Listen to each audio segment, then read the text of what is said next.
حضور علیہ الصلوۃ والسلام نے ایک موقع پہ ناراضگی کا اظہار فرمایا اور فرمایا قسم اس ذات کی جس کے قبضہ قدرت میں میری جان ہے،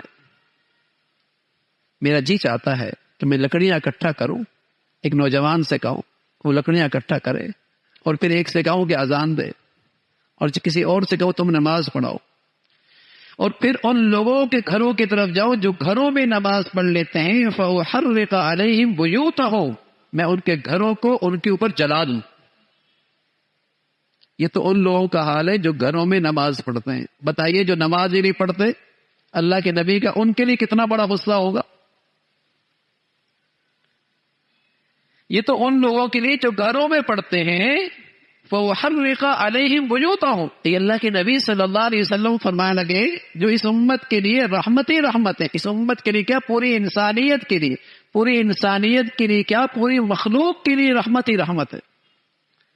وہ اتنی ناراضگی کا اظہار کر رہے ہیں جو اپنے گھروں میں نماز پڑھتے ہیں میں ان کے گھروں کو جلا دوں۔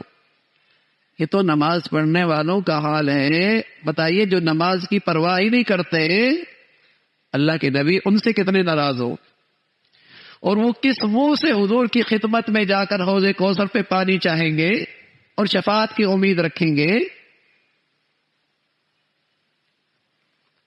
سچا مسلمان فریضہ اسلام نماز اس کا اہتمام ہوا کرتا تھا، نماز بڑھیا پڑھا کرتا تھا، جماعت کے ساتھ شریک ہوا کرتا تھا، مسجد میں حاضری ہوتی تھی۔ جس طرح فجر کی نماز فرض ہے نا بھائی، جمعے کے دن بھی تو نماز فرض ہے۔ آج مسلمانوں میں جمعے میں کتنی حاضری ہوتی ہے اور فجر میں کتنی حاضر ہوتی ہے؟ اور حضور علیہ الصلوۃ والسلام فرمایا کرتے تھے منافق آدمی پہ فجر کی نماز بھاری ہوتی ہے۔ ہونا تو یہی چاہیے تھا کہ جیسے جمعے میں مسلمان اللہ کے گھر میں آتے ہیں ایسی فجر کے اندر بھی اللہ کے گھر میں ان کی ایسی حاضری ہو، فرض ہے۔ عید کی نماز واجب ہے، فجر کی نماز فرض ہے، عید میں کیسی حاضری ہوتی ہے؟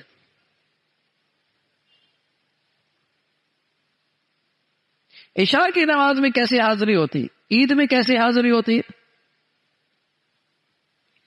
اگر اللہ کو راضی کرنے کے لیے نماز پڑھ رہا ہے بھائی تو پھر فرض کا اہتمام واجب سے بھی زیادہ ہونا، کہ مسلمانوں کے اللہ کے گھر میں ایسے جیسے عید کے دن، فجر میں ایسا اہتمام جیسے جمعے کا دن۔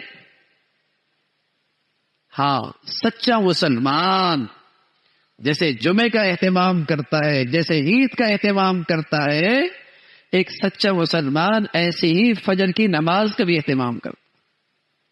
المسلم الصادق، سچا مسلمان کی زندگی میں فجر کی نماز کا بھی ایسے ہی اہتمام ہوتا۔ حضور علیہ الصلوۃ والسلام فرمایا کرتے تھے منافق آدمی پہ فجر کی نماز بھاری ہوتی ہے۔ اثقل علی المنافقین من صلاۃ الفجر والعشاء، منافق آدمی پہ بہت بھاری ہے فجر کی نماز، عشاء کی نماز۔ اور میں ولو یعلمون ما فیہما، اگر وہ جانتے کہ فجر اور عشاء میں اللہ کے ہاں سے کیا کچھ ملے گا تو گھٹنوں کے بل بھی آ جاتا، گھٹنوں کے بل بھی آ جاتا، گھٹنوں کے بل بھی آ جاتا۔ فجر کی نماز کا اہتمام۔ تو میرے عزیزو، سچا مسلمان ارکان اسلام کا اہتمام کرتا ہے، فریضہ اسلام نماز کا اہتمام ہوتا ہے، نہ صرف پڑھتا ہے بلکہ اچھے انداز سے پڑھتا ہے، جماعت کے ساتھ پڑھتا ہے، مسجد میں اہتمام کرتا ہے۔ اللہ تعالی ہمیں بھی توفیق نصیب فرمائے، استقامت نصیب فرمائے۔